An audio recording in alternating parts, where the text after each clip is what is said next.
ஒரு middle class பையன் ஒரு 20 லட்சம் காசை ஒரு மாதிரியாக சேர்த்தெடுக்கிறான். அதுக்கு பின்னால் அந்த 20 லட்சம் காசை என்ன பண்ணுறதுன்னு தெரியாமல் ஒரு ஏழை கிட்ட போய் கேட்குறான். இப்படி தான் என்கிட்ட 20 லட்சம் பணம் இருக்குது, இது என்ன பண்ணலாம் அப்படின்னு கேட்டப்போ அந்த ஏழை மனுஷன் சொன்னாரா, என்ன போலவே இந்த ஊரில் நிறைய ஏழைங்க இருக்கிறாங்க, அவங்களுக்கெல்லாம் கொடுத்து உதவி பண்ணு அப்படின்னு சொன்னாராம். அடுத்ததா அந்த 20 லட்சத்தை எடுத்துக்கிட்டு ஒரு மிடில் கிளாஸ் பேஷண்ட்டை போய் கேட்குறான். இப்படி தான் என்கிட்ட 20 லட்சம் பணம் இருக்குது, என்ன பண்ணலாம் அப்படின்னு ஐடியா கேட்குறான். அதுக்கு அவர் சொன்னாரா, நீ ஆசைப்பட்ட பொருளெல்லாம் வாங்கு, அதில் கொஞ்சம் மீறத்தை நீ சேர்த்து வை அப்படின்னு சொன்னாராம். மூணாவதா ஒரு பணக்காரன் கிட்ட போய் இப்படி தான் என்கிட்ட 20 லட்சம் பணம் இருக்குது, என்ன பண்ணலாம் அப்படின்னு கேட்டப்போ அந்த பணக்காரன் சொன்னாராம், இன்வெஸ்ட் பண்ணுன்னு சொன்னாராம். அது இவருக்கு சரியா படலை. ரெண்டாவதா இன்னும் ஒரு பணக்காரன் கிட்ட போய் கேட்டப்போ அவரும் இன்வெஸ்ட் பண்ணுன்னு சொன்னாராம். அதுவும் இவனுக்கு படலை. மூணாவதா, நாலாவதா, அஞ்சாவதா, ஆறாவதா, ஏழாவதா, எட்டாவதா, ஒன்பதாவதா, 10ஆவதா ஒரு பணக்காரன் கிட்ட போய் கேட்குறான்.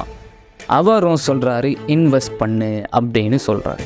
அப்போது இவன் கேட்குறான், ஏன் எல்லாருமே இன்வெஸ்ட் பண்ணுன்னு சொல்கிறீங்க, எனக்கு அது சரின்னு படலை அப்படின்னு சொன்னப்போ அந்த பணக்காரன் சொன்னாரா, இப்படி தான் உன்னால் இந்த 20 லட்சம் பணத்தை வச்சு ஏழைங்களுக்கு உதவி பண்ண முடியும், அது தீர்ந்ததுக்கப்புறம் மற்றவங்க உனக்கு உதவி பண்ண வேண்டிய நிலைமை வரும். நீ ஆசைப்பட்ட பொருளெல்லாம் வாங்க முடியும். நீ ஆசைப்பட்டு வாங்குகிற ஒரு ட்ரெஸ் அது 1 டே சந்தோஷத்தை கொடுக்கும். நீ ஆசைப்பட்டு வாங்குகிற ஒரு ஃபோன் 1 வீக் சந்தோஷத்தை கொடுக்கும். நீ ஆசைப்பட்டு வாங்குகிற ஒரு பைக் 1 மந்த் சந்தோஷத்தை கொடுக்கும்.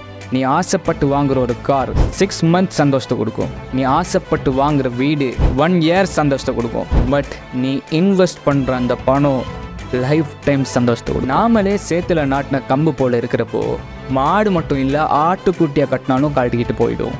நாம ஃபர்ஸ்ட்ல மேல் காற்று படுற வரைக்கும் வளரணும், அதுக்கப்புறம் இதெல்லாம் தானா நடக்கும். அந்த மேல் காற்று படணும்னா நீ நிச்சயமாக இன்வெஸ்ட் பண்ணி தான் ஆகணும் தம்பி அப்படின்னு சொல்லி அனுப்பிச்சாரான்.